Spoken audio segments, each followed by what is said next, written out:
you got your mail, would you say I'm done after that? Of course. 100%. How sometimes fights get announced and we be like, damn, this the fight I ain't know we won it. Yeah.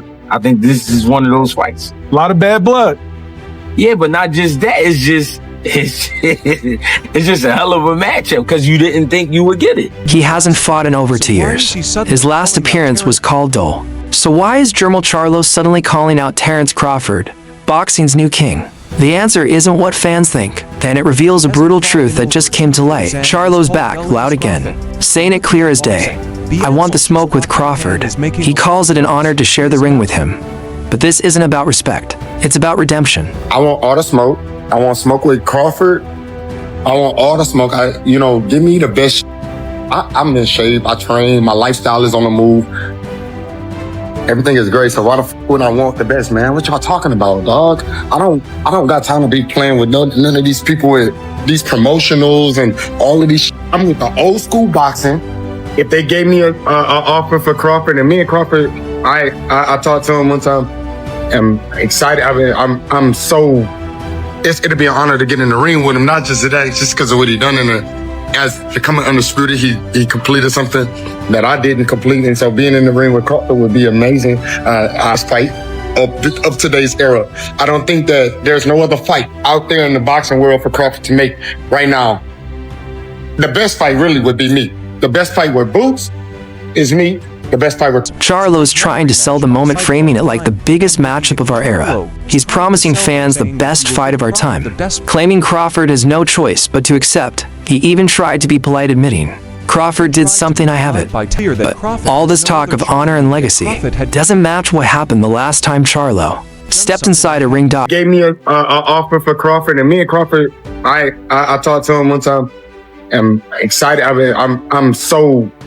It'll be an honor to get in the ring with him, not just today, just because of what he done as becoming undisputed. He completed something that I didn't complete, and so being in the ring with Crawford would be amazing. I give him the best fight of today's era. I don't think that there's no other fight out there in the boxing world for Crawford to make right now. The best fight really would be me. The best fight with boots is me. The best fight with Crawford is me. Obviously, nothing else that anybody else could. Earl and Virgil and the winner of them, but I really don't see nobody else. What y'all want me to go back to September 2023. Charlo moved up to weight classes to face Canelo Alvarez, a massive payday, a career risk, and ultimately a disaster. It wasn't just a loss, it was a surrender. Across 12 rounds, Charlo landed only 71 punches. Canelo dominated from the opening bell. In round 7, an overhand right dropped Charlo to a knee, a visual fans never forgot. After that, Charlo went into survival mode. Analysts didn't hold back. Paulie Malignaggi said Charlo showed up for a check. The Sporting News called it dull, lifeless, and without energy. He looked like a man trying not to win, but to survive. Terence Crawford could be on a radar. I think he already probably been on Twitter, like lip wrestling with the internet, just to get some clout, some fans, and it's fine, but he's a champion, and maybe I'll talk a little bit more because that's what y'all want from me, because Terence Crawford been talking shit, so they're gonna bring out a different animal in me, but I don't know which animal.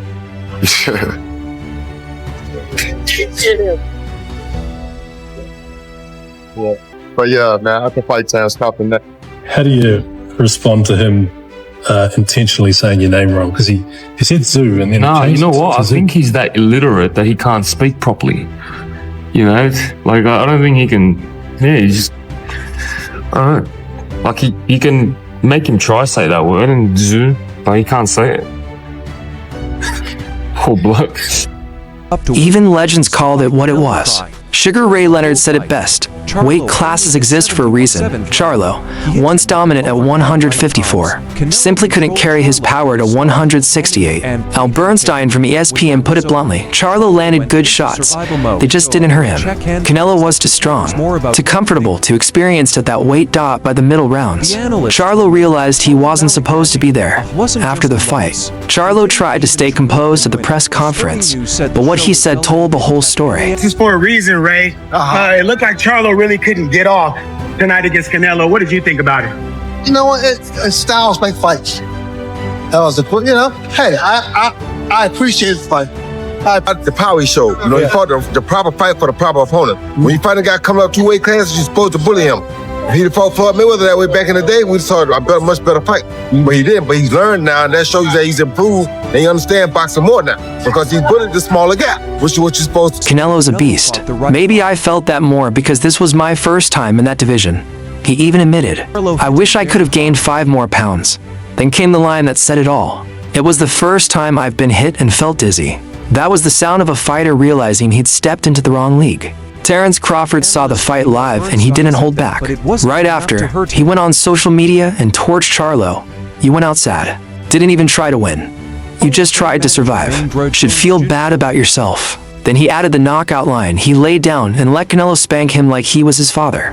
It wasn't just Can't box perfectly every second, and it's hard to hurt him. You know, Jermell Charlo landed some really good punches, but they just weren't enough to hurt him. So I expected them to battle for undisputed. I expected, a little small wage war, but it didn't happen. You feel me? Anticlimactic is what I would call it, because I just think Charlo realized early on that this wasn't where I was supposed to be with this type of power, with this type of strength.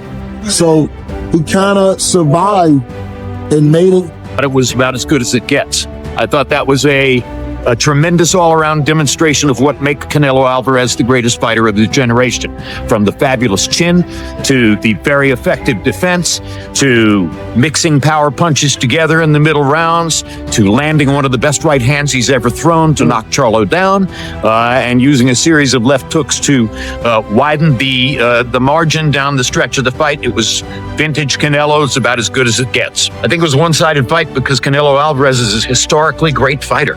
I mean, Jermell Charlo is a talented fighter. He's proven that in the ring. But once in every generation, maybe twice in every generation, you get somebody who is up here, better than all the rest. That's who Canelo Alvarez. to roast, it was a declaration. Charlo's name was officially erased from Crawford's hit list. Fast forward 2 years. Crawford does what Charlo couldn't. He moves up to divisions and beats Canelo Alvarez by unanimous decision. No excuses. No fear. No survival mode. Just dominance. Crawford now holds all of Canelo's belts and all the bragging rights Charlo once wanted. Like, awful. Thought Charlo was just like, I don't know, it's like even when Golovkin fought Canelo, he never, in the third fight, it's like, I don't know, are you getting paid too much money? Have you got too much money? Because the special ones that have got too much money still stick it on the line. Canelo, AJ, but it almost looked like Charlo was like, I don't know what he got. 8 million, 10 million. And I was like, okay, it's almost like, let's not hurt each other in here tonight. I'm just going to get our money. And it's like, all the talk about legacy, sticking it online. A lot of fighters go, I'd rather get knocked out, carried out, than lose on points. But actually, how many? At Crawford at 154? Where we can make a fight at, I'll take. I should be 1 or 2. I should be up there in the top dog. As long as I'm in a pound for pound, don't matter to me. I'm not in competition with the Terence Crawford ring walk. I know that's what everybody trying to get the answer to. Came out with Eminem. That was some bad shit. Like, I ain't gonna front. That's some cool shit. And it's gonna be hard to beat that. He win. That's not my world. We don't get paid for that anyways.